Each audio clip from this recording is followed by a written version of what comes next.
Tchernobyl n'a donc pas seulement fourni du plutonium pour les bombes nucléaires, mais faisait lui-même partie d'une arme gigantesque. Nous avons une nouvelle arme, pour ainsi dire, dans le portefeuille de nos scientifiques. Si puissante que si elle était utilisée indéfiniment, toute vie sur Terre serait anéantie. ARP, un système d'armes qui affecte le climat. En modifiant le climat, en créant des tremblements de terre, en ouvrant des volcans grâce à l'utilisation d'ondes électromagnétiques.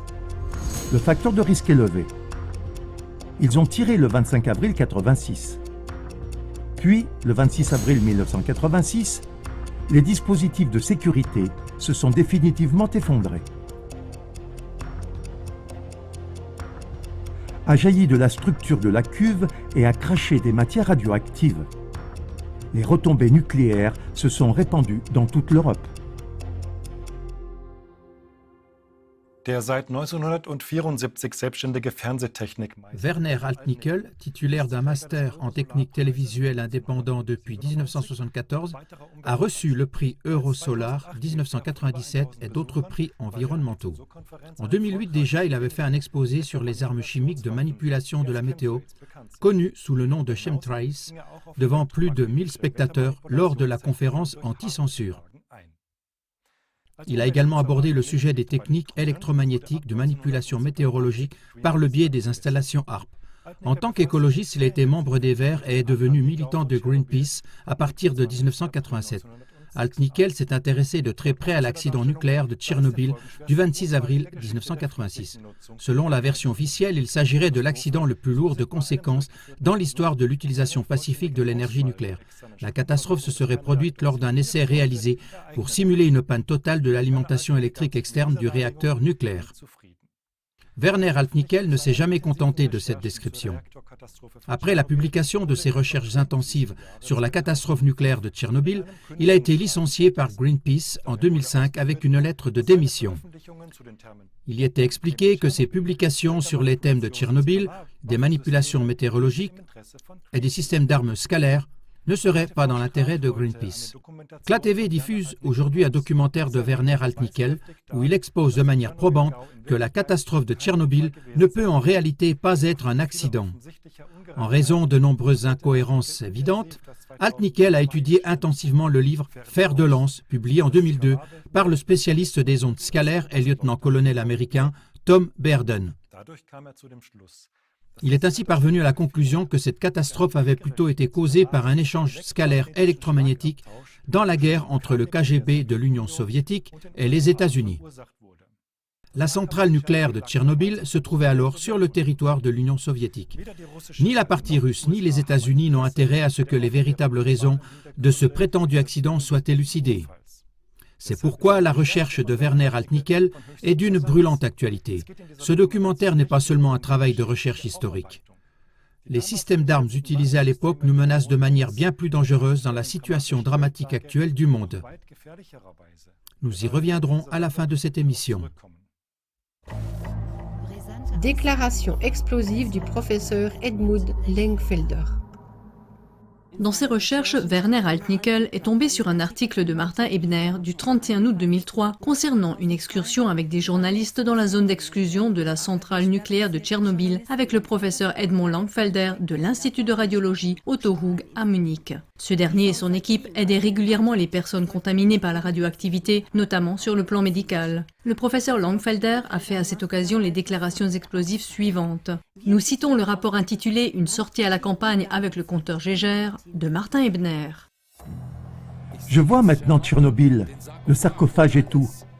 À côté de la centrale nucléaire, on peut voir Pripyat, une ville fantôme étonnamment grande pour les anciens employés de la centrale. Et quelles sont ces antennes géantes qui n'étaient pas connues sur aucune photo de Tchernobyl, mais qui sont maintenant visibles à l'œil nu au-dessus de Pripyat? La déclaration de Lengfelder. Il s'agirait de la réponse inachevée au programme Star Wars des États-Unis, à savoir 2 murs d'antennes de 150 mètres de haut et 600 mètres de long. 10 d'entre eux auraient dû être placés dans un cercle de 35 km de diamètre, afin d'envoyer des faisceaux à haute fréquence dans l'ionosphère. En y réfléchissant, On aurait alors pu atteindre n'importe quel point du globe avec des rayons extrêmement intenses et paralyser, par exemple, les systèmes de communication occidentaux. La centrale nucléaire devait fournir d'énormes quantités d'énergie à cet effet. 16 réacteurs auraient dû être installés. Cela aurait fonctionné, Langfelder en est sûr. Tchernobyl n'a donc pas seulement fourni du plutonium pour les bombes, mais faisait lui-même partie d'une arme gigantesque. Les déclarations du professeur Langfelder sont également confirmées par des enregistrements que l'on peut voir dans un documentaire de la radio bavaroise datant de 2006. La nature reconquiert le terrain arbre par arbre. La barrière de la zone interdite ne se lève que pour permettre la poursuite du voyage vers la zone interdite suivante.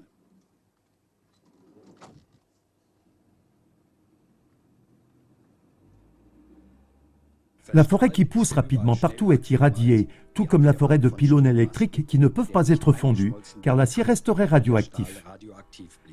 Les pylônes servaient autrefois à alimenter en électricité les ménages et l'industrie, mais aussi le système de défense contre les missiles à haute fréquence, avec lesquels les soviétiques voulaient éliminer les missiles américains et de l'OTAN.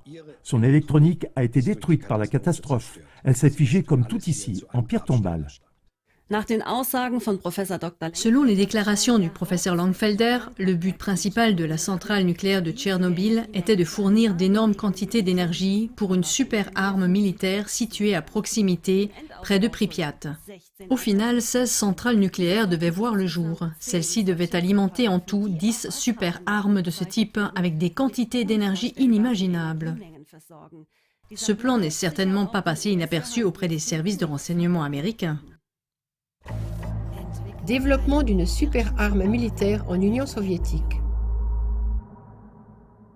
Comme les soviétiques ne pouvaient pas rattraper rapidement les États-Unis dans le développement de la bombe atomique, ils ont profité des connaissances des techniciens allemands en haute fréquence qu'ils avaient déportés en Russie après 1945. Ces derniers avaient déjà développé un nouveau type de radar de reconnaissance à distance et poursuivaient leurs recherches en Russie sur les antennes trans-horizon. C'est ainsi qu'ont été développées les antennes électromagnétiques scalaires de détection des radars et des missiles, ainsi que l'électronique correspondante. Les développements d'après-guerre ont ensuite également culminé dans des techniques à double utilité. En effet, outre leur utilisation pacifique, ces armes développées servaient également à l'attaque et à la destruction par les militaires, par exemple pour le lancement de missiles, le déclenchement de l'activité sismique, la manipulation météorologique ou encore l'influence mentale, etc. La nouvelle technologie des Russes était connue sous le nom de woodpecker, en français pivert. Le terme woodpecker est né des bruits parasites radioélectriques semblables au martèlement d'un pivert que les radioamateurs ont été les premiers à découvrir. Le journal américain Miami Herald a également utilisé ce terme dans son article « Bataille avec des woodpeckers russes ». Cette super arme est une sorte d'arme à rayons qui nécessite des quantités d'énergie gigantesques.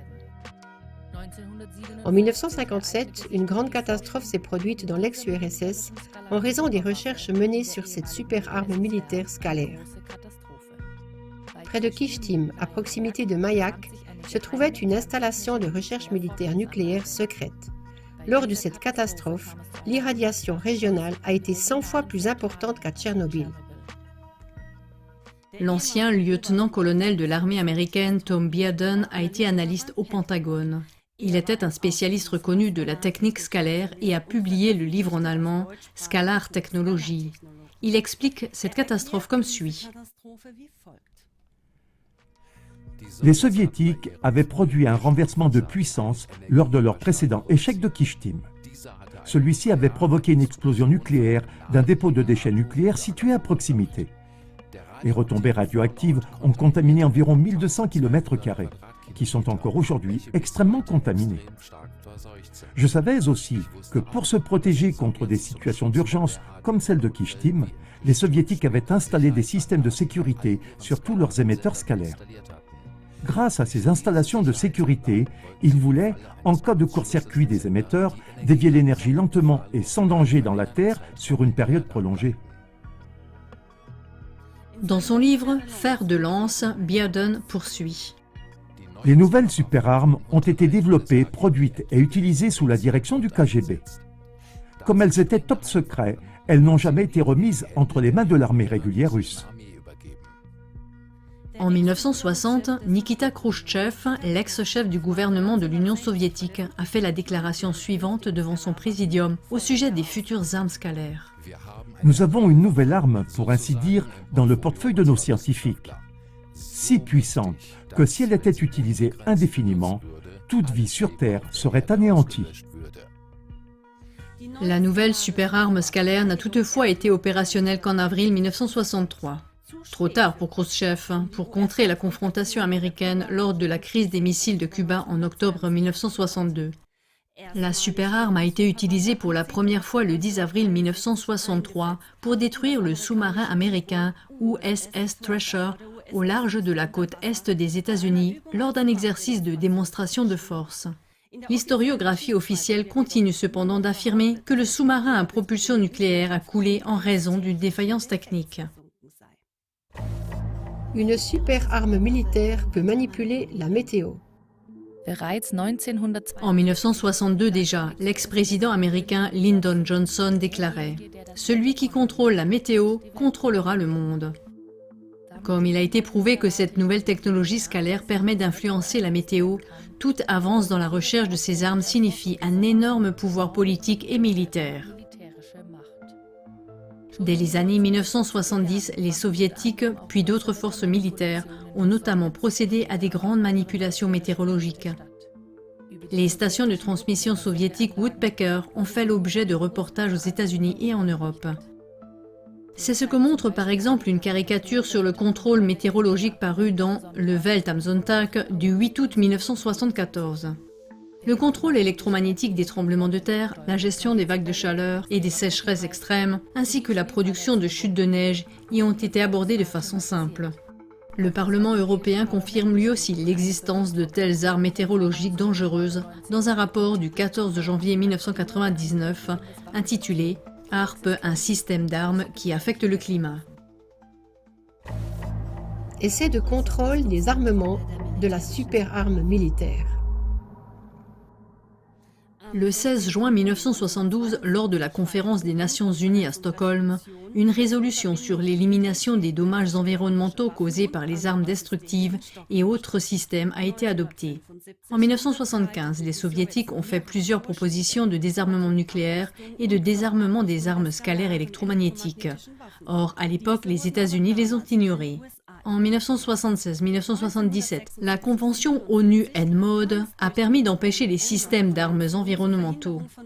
Toutefois, ces dispositions n'étaient que partiellement contraignantes et ont été assouplies en 1997. Voici un extrait de la convention NMOD, annexe 2. Les exemples suivants illustrent les possibilités causées par l'utilisation de techniques de manipulation de l'environnement. Les tremblements de terre, les tsunamis, la rupture de l'équilibre écologique d'une région, la modification des modèles météorologiques, nuages, précipitations, cyclones et tornades, les changements des modèles climatiques et des courants marins, la modification de l'état de la couche d'ozone et de l'ionosphère. L'ancien secrétaire américain de la Défense, le Dr William Cohen, a confirmé l'existence de ces armes de destruction massive le 28 avril 1997 lors d'une conférence sur le terrorisme à Athènes. D'autres s'engagent même dans une sorte d'écoterrorisme, en modifiant le climat, en créant des tremblements de terre, en ouvrant des volcans, grâce à l'utilisation d'ondes électromagnétiques. C'est réel, et c'est la raison pour laquelle nous devons intensifier nos efforts antiterroristes. Cohen n'a pas mentionné le fait que ces armes sont principalement utilisées sous la forme de terrorisme d'État par les puissances nucléaires, mais il a caché ces crimes d'État sous le couvert du terrorisme.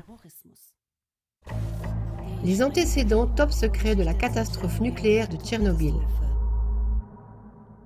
Après des recherches supplémentaires, Werner Altnickel a trouvé sur le site web du spécialiste des ondes scalaires et ancien lieutenant-colonel américain Tom Bearden d'autres déclarations explosives sur les processus réels, tenus secrets et à peine connus par le KGB, qui ont conduit à l'explosion du réacteur nucléaire de Tchernobyl. Le lieutenant-colonel Bearden a écrit dans son livre « Fer de lance » dont la deuxième édition a été publiée en 2002, qu'il était directement impliqué dans la catastrophe de la centrale nucléaire en temps réel. Il décrit dans ce livre, de manière très détaillée et selon un point de vue militaire américain, par quelle technologie de guerre scalaire et électromagnétique la catastrophe de la centrale nucléaire a été provoquée. Nous citons ici des extraits de son livre à partir de la page 129, en gardant à l'esprit que cette super-arme scalaire permet même de déclencher des tremblements de terre entre autres. En avril 1986, les émetteurs interférométriques du KGB ont commencé à générer de l'énergie électromagnétique qui a été fortement induite sur les côtes de la faille de San Andreas, qui traverse Los Angeles et s'étend jusqu'à San Francisco. Ils ont utilisé l'intérieur des rayons Woodpecker comme super autoroute pour leurs ondes longitudinales et leur interférométrie. 2 voies de rayonnement ont été utilisées par les soviétiques. L'une est descendue du nord vers l'objectif en passant par la région du pôle Nord et les icebergs, et l'autre est descendue de l'est vers la zone cible. Les soviétiques ont créé un très grand tremblement de terre. En fait, pour produire toute une série de séismes de ce type tout au long de la faille de San Andreas, avec de fortes répliques, après que le séisme principal aurait causé de terribles destructions. En bref, ils préparaient l'unique grand tremblement de terre que tout le monde attendait et redoutait depuis si longtemps. La réaction américaine à l'attaque russe de Woodpecker. Nous continuons à citer le livre de Tom Bearden. Un groupe privé m'a contacté. Ils ont déclaré qu'ils pouvaient désactiver l'un des émetteurs en produisant une puissante et énorme impulsion de signal de réplique de conjugaison de phase, qui reviendrait directement dans l'émetteur et le brûlerait de manière catastrophique. En fait, il semblait que toute la zone de la faille d'Andreas devait être stimulée en déposant un excédent d'énergie sur toute sa longueur. Dans ce cas, l'induction d'un tremblement de terre touchant la Californie commencerait et serait d'une ampleur sans précédent. Si cet événement ou ces événements se produisaient, les pertes de vie et des biens américains seraient stupéfiantes. Le facteur de risque élevé. La question qui m'a été posée par le groupe présentait une situation de décision très difficile. Ces grands faisceaux interférométriques soviétiques, une fois construits, contiennent une énorme énergie d'onde électromagnétique longitudinale. Si un émetteur soviétique se trouvait à proximité d'installations nucléaires et que celles-ci étaient immédiatement court-circuitées par la fusion, toute cette énergie potentielle se précipiterait directement dans la Terre. Dans le cas d'une telle défaillance catastrophique de l'émetteur, une impulsion d'onde longitudinale extrêmement puissante se propagerait dans toutes les directions de la Terre environnante. Le premier matériau nucléaire touché par l'impulsion serait soudainement et très violemment fissuré. Si l'émetteur se trouvait à quelques kilomètres seulement d'une ou de plusieurs positions de missiles intercontinentaux, il pourrait en résulter l'explosion complète de quelques 30 ou 40 ogives nucléaires de plusieurs mégatonnes.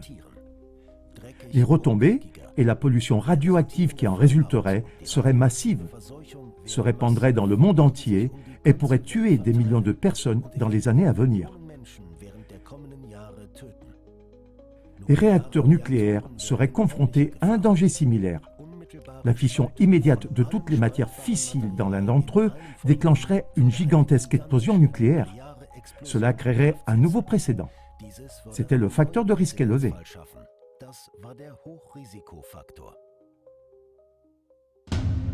Le facteur de risque faible. Le facteur de risque faible serait que peu ou rien de tout cela ne se produise, qu'un séisme soit éventuellement déclenché dans une zone de perturbation proche, etc. Je savais que les soviétiques avaient produit une impulsion électromagnétique d'une manière beaucoup plus petite après leur échec précédent de l'émetteur Kishtim. Et cette impulsion avait provoqué une explosion nucléaire dans un site de stockage de déchets nucléaires voisin. Je savais aussi qu'après Kishtim, les soviétiques avaient installé des systèmes de sécurité en cas d'échec de ce type sur tous leurs émetteurs interférométriques scalaires. Si les dispositifs de sécurité étaient maintenus en cas de court-circuit soudain de l'émetteur, il pourrait maintenir les faisceaux d'ondes électromagnétiques longitudinaux et les potentiels suffisamment longtemps pour dériver lentement et en toute sécurité l'énergie dans la Terre sur une période de temps prolongée. C'était le facteur de risque faible. La véritable cause de la catastrophe de Tchernobyl. Dans son livre, Bearden décrit en détail comment la catastrophe du réacteur a réellement été déclenchée. Le groupe m'a remercié, s'est rendu compte qu'ils allaient tirer et ils ont raccroché. Ils ont tiré le 25 avril 86 comme ils l'avaient promis et ont détruit un des émetteurs du KGB, apparemment à quelques kilomètres des réacteurs nucléaires de Tchernobyl. Au moment où l'émetteur a été touché et détruit, l'ingénieur Bill Bays, qui mesurait les rayons Woodpecker à l'extérieur dans le champ avec des détecteurs de champs magnétiques, a observé l'extinction soudaine du rayon Woodpecker qui venait de l'Est autour de la Terre. Ce qu'il mesurait à ce moment-là, c'était la destruction réussie de l'émetteur interférométrique distant. Sans le savoir, il avait constaté le résultat d'une grande contre-attaque dans une bataille très dangereuse. Au niveau de la station de transmission détruite, les dispositifs de sécurité se sont mis en marche, ont capté la grande puissance de rayonnement et l'ont maintenu pendant environ 24 heures, en introduisant progressivement et lentement l'énergie rayonnante intense dans la Terre pendant tout ce temps.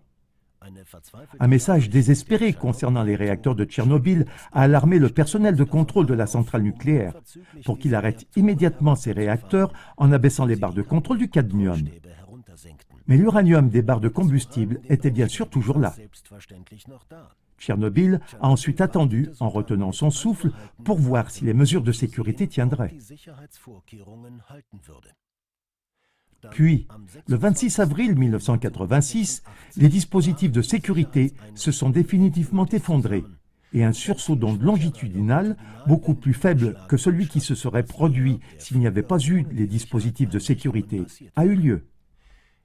Les ondes longitudinales se propageant dans la Terre ont frappé le cœur du réacteur de Tchernobyl, le plus proche des ondes longitudinales, quelques secondes avant qu'un choc sismique ne soit induit dans la Terre à l'arrivée des ondes longitudinales. Une partie de l'uranium touché dans le cœur du réacteur s'est immédiatement fissurée, a jailli de la structure de la cuve et a craché des matières radioactives. Les retombées nucléaires se sont répandues sur presque toute l'Europe. Outre le rapport Bearden, il existe également un rapport très complémentaire du Dr Peter Better. Ce dernier avait été nommé par le président J.F. Kennedy pour superviser la Banque du commerce extérieur des États-Unis. Il a expliqué que la motivation des États-Unis pour cette riposte scalaire n'était pas seulement de nature défensive, mais a confirmé que les États-Unis ne voulaient pas continuer à tolérer l'avance technologique majeure des Russes et qu'ils avaient donc détruit l'installation d'armes scalaires russes. Des scientifiques russes réfutent l'historiographie officielle de Tchernobyl. Même après plus de 38 ans, les médias dits dominants n'ont guère contribué à l'établissement de la vérité sur la catastrophe de Tchernobyl. Au contraire, ils se sont presque exclusivement contentés de propager les déclarations officielles des gouvernements. N'est-ce pas honteux au plus haut point? Et ils sont financés par les gouvernements. Mais par la force des choses, même les médias dits dominants révèlent de temps à autre des vérités partielles. Un exemple de ce genre est un documentaire NDR Arte datant de 1998 et intitulé « La vraie raison de Tchernobyl ». Ce documentaire est la pièce manquante du puzzle du rapport West Burden. Des scientifiques russes y réfutent les explications officielles du gouvernement russe. Comme ceux-ci n'avaient manifestement pas connaissance des injections directes d'énergie électromagnétique dans l'uranium de la centrale nucléaire en raison du secret imposé par le KGB, ils n'étaient pas encore en mesure à cette époque d'expliquer certains des processus physiques qui s'étaient produits. Comme ce documentaire présente de précieuses images originales des ruines de Tchernobyl qui peuvent apporter une contribution importante à l'établissement de la vérité, nous en montrons maintenant des extraits. Grâce aux informations de fond sur les recherches de Werner Altnickel, les événements réels de Tchernobyl sont expliqués de manière très plausible.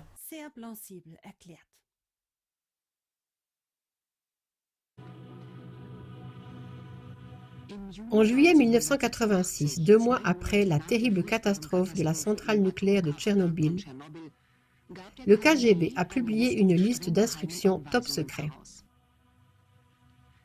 En haut de la liste, il y avait « La cause réelle de la supergénération ne devrait jamais être connue ». Mais un homme voulait quand même découvrir la vérité, le physicien nucléaire Konstantin Pavlovitch Tchektcherov. C'est pourquoi il n'a cessé de parcourir les ruines, même jusque sous le sarcophage qui entoure désormais le réacteur numéro 4 détruit. Il a trouvé des traces étranges de l'accident qui ne correspondaient pas aux déclarations faites à l'époque à l'opinion publique mondiale.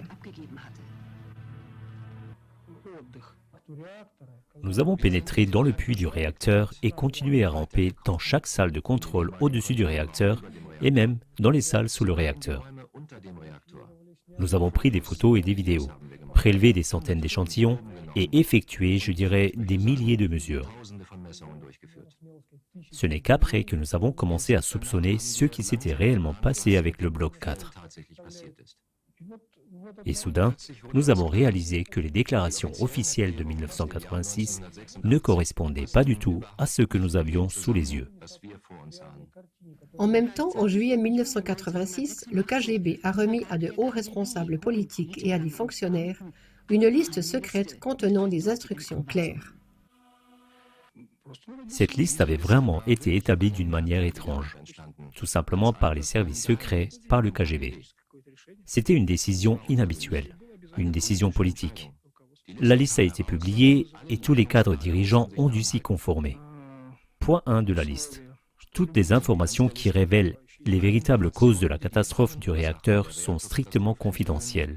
Toutes les déclarations officielles étaient donc fausses, puisqu'elles n'étaient pas confidentielles. C'est très étrange. Conformément à la déclaration officielle, l'accident nocturne du réacteur a été causé par une erreur humaine, par une tentative irresponsable de voir ce qu'il fallait faire en cas d'arrêt soudain de la turbine. Lorsqu'ils ont eu recours au bouton d'urgence, il était déjà trop tard. À 1h23 et 59 secondes, une énorme explosion a soufflé le toit de la salle du réacteur.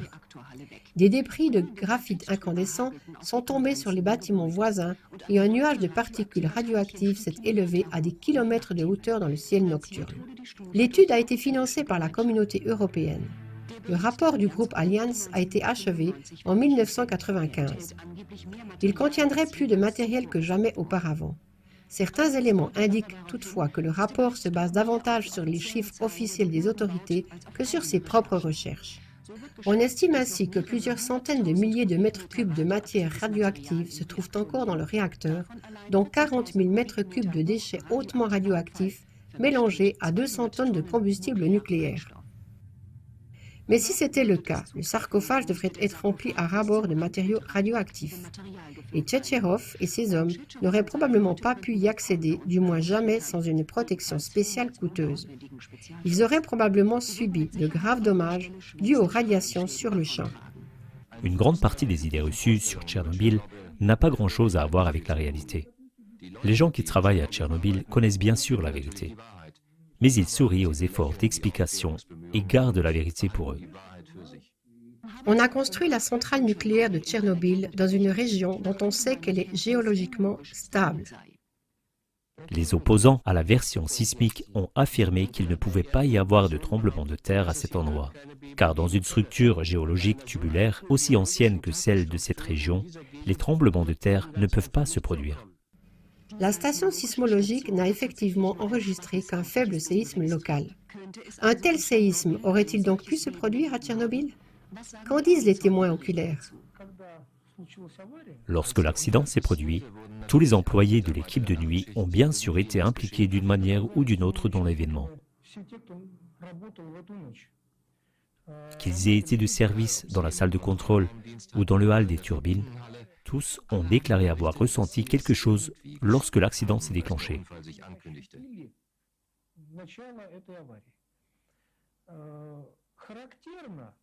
La plupart des gens se souviennent d'un grondement sourd. C'est ainsi que tout a commencé. Un bruit à basse fréquence et le sol a tremblé. Les murs ont vacillé, le plâtre du plafond est tombé. Tout le monde s'en souvient. La terre semblait s'ouvrir sous eux. Certains ont même dit qu'ils avaient eu l'impression d'un tremblement de terre. 1990. Un document de Kiev contient 20 témoignages oculaires des rapports d'employés de la centrale qui étaient de service cette nuit-là. Ils ont témoigné. La terre a tremblé avant que la catastrophe n'éclate. Le séisme de magnitude 2 détecté par les sismologues et confirmé par de nombreux témoins oculaires a eu lieu quelques secondes seulement avant la catastrophe. Le documentaire de NDR Arte ne donne pas de réponse suffisante à ce séisme. Cependant, grâce aux explications du lieutenant-colonel Bearden, il est désormais possible de l'expliquer de manière concluante. En raison des conditions géologiques, il ne peut pas s'agir d'un tremblement de terre naturel, mais il a été produit par l'utilisation des armes électromagnétiques secrètes décrites. Il s'est déclenché au moment où les dispositifs de sécurité ont échoué, ce qui a entraîné la décharge soudaine et incontrôlée de l'énorme quantité d'énergie résiduelle dans le sol. Quelques secondes plus tard, la centrale nucléaire a explosé. L'impression que le documentaire d'Arte donne, à savoir que le tremblement de terre pourrait être à l'origine de la catastrophe, est toutefois fausse, comme cela a été démontré. Les scientifiques allemands ont en effet apporté la preuve scientifique, dans l'étude Biblis B sur l'énergie nucléaire, qu'il faut au moins 30 minutes pour qu'une fusion nucléaire de l'uranium se produise. C'est pourquoi le documentaire d'Arte ne s'explique finalement que par les déclarations de Tom Bearden, selon lesquelles la catastrophe de la centrale nucléaire de Tchernobyl a été provoquée par un échange scalaire électromagnétique dans la guerre entre le KGB de l'Union soviétique et les États-Unis. Pourtant, aucune attention n'a jamais été accordée à ces déclarations intéressantes. J'ai entendu un coup de tonnerre. Une plaque est tombée du plafond. Le sol a tremblé, la lumière s'est éteinte, l'éclairage de secours a sauté. Au bout de 30 à 40 secondes, nous avons entendu des bruits stridents au-dessus de nous venant de la direction. Dans la rangée B, le toit s'est effondré. D'abord, une plaque est tombée, puis l'une après l'autre. Puis la lumière s'est éteinte. D'abord le tremblement, les chocs et les secousses. Puis la lumière s'éteint. Lorsque la lumière se rallume, la décision est prise d'arrêter le réacteur. C'est exactement ce qui s'est passé. D'abord les chocs et les coups, puis la décision d'arrêter le réacteur. C'est le point crucial.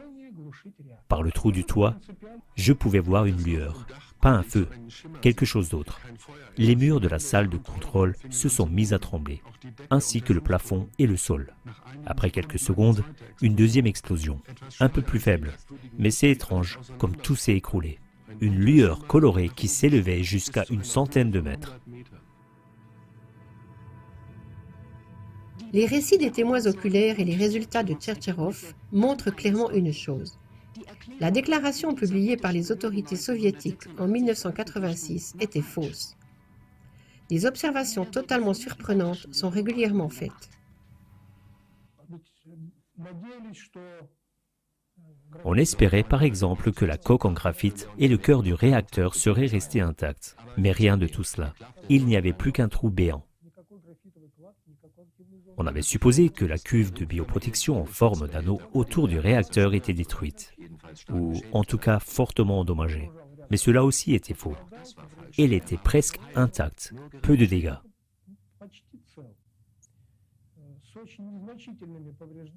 Sur une grande partie de sa surface, surtout à l'intérieur, même la peinture avait été conservée. Tout s'est passé en quelques secondes, quand l'énergie de l'impulsion électromagnétique a activé et éjecté l'uranium. Dans le cas d'une fusion normale du cœur, le processus aurait été beaucoup plus lent et la peinture du conteneur aurait certainement brûlé. C'est allé si vite que l'inertie thermique du bioconteneur a probablement empêché la peinture de brûler, même à l'intérieur de celui-ci. On s'attendait à ce qu'une explosion dans le puits du réacteur détruise tout. Mais rien n'était détruit. En revanche, de nombreux supports destinés à stabiliser la calotte en graphite avaient tout simplement fondu et brûlé. Et en observant de plus près ces morceaux fondus, il était clair qu'un effet de chaleur très particulier avait agi. Comme si un chalumeau avait brûlé les tuyaux.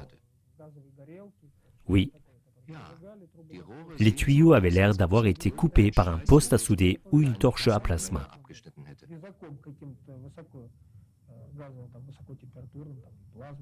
Les tuyaux détruits comme par une torche à plasma ne peuvent s'expliquer de manière concluante que par le plasma résultant, par l'énorme énergie électromagnétique scalaire qui n'était plus interceptée par les installations de mise à la terre de sécurité défaillantes. Il est minuit, environ 1h30 avant l'accident. Des pêcheurs entendent des rumeurs sourdes. 1h10, une apparition des plus étranges à un poste de garde à l'entrée du hall central. L'épicentre du tremblement de terre qui se prépare se situerait juste en dessous. 1h21, en faisant sa ronde, le responsable du centre informatique aperçoit une lueur bleutée dans le hall central. 1h23 et 35 secondes, le tremblement de terre commence, un grand fracas et le bloc 4 tremble. 1h23, 40 secondes, l'employé responsable remarque la secousse et appuie sur le bouton d'urgence. Les vibrations augmentent. Le premier choc puissant des supports verticaux vacille d'avant en arrière. Des plaques de plafond tombent. De nouveau la lueur. Des fenêtres éclatent dans la salle des machines. Une violente secousse sismique et le réacteur explose. 17 minutes plus tard, un collègue enregistre une nouvelle explosion dans la salle de contrôle. Le tremblement de terre est terminé. Le sismographe n'a pas enregistré la deuxième explosion. L'image des destructions dans les pièces du haut nous a fait réfléchir. Des ondes de choc ont dû faire rage là-haut. Peut-être même ont-elles été déclenchées là. Il y avait tout un tas d'incohérences pour nous dont nous ne pouvions pas expliquer les causes au début.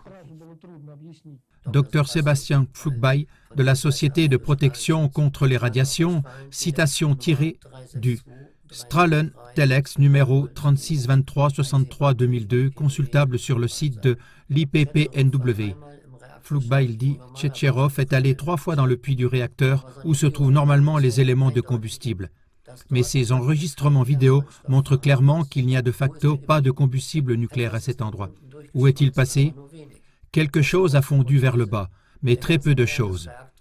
Hypothèse de Tchetcherov, tout le cœur du réacteur, un énorme bloc de graphite comme un fromage troué dans lequel sont insérés les tubes contenant les éléments combustibles et les barres de commande, a jailli comme une fusée vers le haut du puits du réacteur. Il a soulevé le couvercle de 2500 tonnes qui recouvre le puits du réacteur. Le cœur du réacteur a volé à environ 40-50 mètres de hauteur et s'est partiellement vaporisé sur ce trajet. Ensuite, une explosion nucléaire a tout détruit et presque tout le combustible nucléaire a été rejeté dans l'environnement. Le lourd couvercle est à nouveau tombé et se trouve aujourd'hui en biais au-dessus du puits du réacteur. Mais il y a une pierre d'achoppement. Selon la version de Tchetcherov, la situation dans le réacteur aurait dû s'aggraver en 15 à 20 secondes au point de provoquer une explosion. Le bloc 4 offre pourtant l'image suivante. Le métal en fusion a coulé sur le sol, a heurté un obstacle, s'est élevé rapidement et s'est solidifié en forme de grappe. On peut encore le voir aujourd'hui et, bien sûr, nous l'avons filmé. On peut estimer que le métal en fusion s'est écoulé à une vitesse d'environ 5 mètres seconde. Donc, un écoulement ni lent ni visqueux. 5 mètres par seconde, c'est très rapide. Au cours de cette opération, le métal en fusion provenant du réacteur a parcouru au maximum 50 mètres. Le métal a donc coulé pendant une dizaine de secondes, puis il s'est figé. Et souvent en position verticale, c'est-à-dire pendant qu'il s'écoule vers le bas. Il n'a donc même pas eu assez de temps pour s'écouler sur le sol et s'y figer.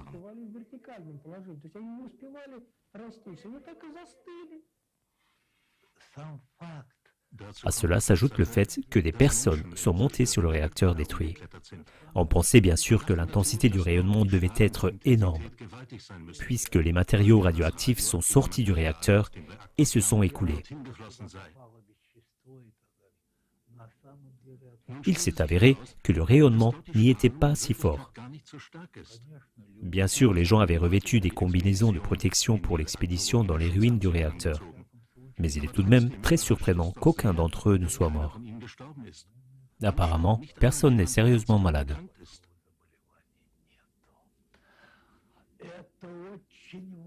C'est très intéressant. Apparemment, presque rien des matières radioactives du réacteur n'a réussi à pénétrer dans le bâtiment, pas même en chute libre vers le bas. Tout est allé trop vite. Le mouvement d'écoulement rapide et de courte durée décrit ci-dessus et la solidification soudaine de la masse fondue prennent tout leur sens lorsqu'on se rend compte que l'apport externe d'énergie électromagnétique dans l'uranium a agi violemment et pendant quelques secondes seulement. Cela signifie une activation violente et rapide des noyaux atomiques d'uranium et une fusion chaude et fluide avec une vitesse d'écoulement rapide et une solidification rapide au milieu de l'écoulement, lorsque l'énergie électromagnétique induite s'interrompt et que le feu électromagnétique qui l'attise de l'extérieur disparaît donc. Selon les listes officielles du KGB, seuls 4% de la charge du réacteur se serait échappée et 96% seraient encore dans les ruines. En fait, c'est probablement l'inverse. Presque tout s'est échappé et le réacteur est presque vide. Les scientifiques le confirment également. La masse fondue qui s'est échappée sous la cuve du réacteur, très chaude pendant une courte période, devait être principalement composée du métal d'enrobage, par exemple du zirconium pour l'uranium. L'uranium activé par un apport d'énergie externe a jailli brusquement vers le haut, à l'air libre, comme d'un tube de canon. Comme il n'y avait pratiquement plus d'uranium activé qui s'échappait en bas et qu'on ne pouvait guère mesurer les radiations, les gens pouvaient y monter sans mourir. Lorsque les Soviétiques se sont aperçus qu'on tirait sur leur installation, depuis le camp américain, ils avaient encore réussi à évacuer dans la Terre pendant 24 heures l'énergie qui avait donc été renvoyée. Mais au bout de 24 heures, ces mêmes systèmes de mise à la Terre avec accumulateurs ont cessé de fonctionner et n'ont pas réussi à contenir cette énorme énergie, alors qu'ils avaient déjà dérivé pendant 24 heures, donc que seul un reste a réussi à faire exploser une centrale nucléaire. On peut imaginer ce qui se serait passé si par exemple il n'avait pas eu un tel système de limitation, c'est-à-dire un système de dérivation dans la Terre pour les ondes. Tout aurait alors explosé. L'importance de la révélation de Tchernobyl au regard de la situation mondiale dramatique actuelle. L'enquête de Werner Altnickel fait s'effondrer comme un château de cartes les déclarations officielles des gouvernements et de tous les médias dits dominants. Les super-armes scalaires décrites ont été perfectionnées par les armées et les services secrets depuis la super-catastrophe de Tchernobyl, il y a près de 40 ans, et sont donc certainement beaucoup plus dangereuses aujourd'hui. Il a été prouvé que les États-Unis en particulier ont fait progresser entre autres les manipulations climatiques et météorologiques grâce à cette technologie secrète par le biais d'une gigantesque installation d'antennes HAARP en Alaska ou des technologies qui lui ont succédé. Cette révélation de Tchernobyl soulève donc de nombreuses et graves questions, en particulier pour la situation mondiale actuelle très dramatique. Premièrement, les changements climatiques et les phénomènes météorologiques actuels, tels que la sécheresse extrême, les inondations, les tornades et même les tremblements de terre, etc., comme le confirme la Convention ONU-NMOD, sont-ils directement liés à ces super systèmes d'armes militaires secrets? Deuxièmement, la panique actuelle concernant le CO2 n'est-elle qu'une manœuvre de diversion organisée à l'échelle mondiale pour pouvoir continuer à utiliser ces systèmes d'armes météorologiques sans que le public s'en aperçoive? Troisièmement, les centrales nucléaires sont-elles une bombe à retardement car elles peuvent être attaquées à tout moment par ces systèmes d'armes secrets? Quatrièmement, dans la perspective d'une escalade des foyers de crise actuels dans le monde, ces technologies d'armement secrètes représentent-elles une menace bien plus grande encore que les armes nucléaires? Chers téléspectateurs, les dernières décennies ont montré que ni les États-Unis avec leurs États alliés, ni la Russie avec les États communistes n'ont intérêt à ce qu'on fasse la lumière sur ces systèmes d'armes scalaires qui menacent l'existence de l'humanité tout entière.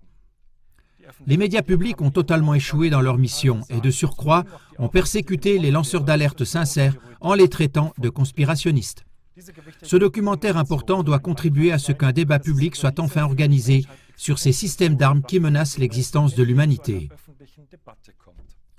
La catastrophe de Tchernobyl du 26 avril 1986, non élucidée à ce jour, nous apprend que cela ne peut se faire qu'à partir du peuple. Le temps du dévoilement par des personnes éprises de vérité est arrivé. Aidez-nous donc à faire connaître ce documentaire par tous les moyens. Diffusez cette vidéo bouleversante sur des plateformes sociales telles que Facebook, TikTok, Twitter, Telegram, Instagram ou même par email. Nous mettons également à votre disposition de courts extraits d'émissions à télécharger dans notre boîte d'informations bleue sur www.clatv. Ce n'est qu'en les diffusant activement qu'on pourra mettre fin aux agissements des criminels qui aujourd'hui encore utilisent ces armes dans l'ombre et sans être reconnus.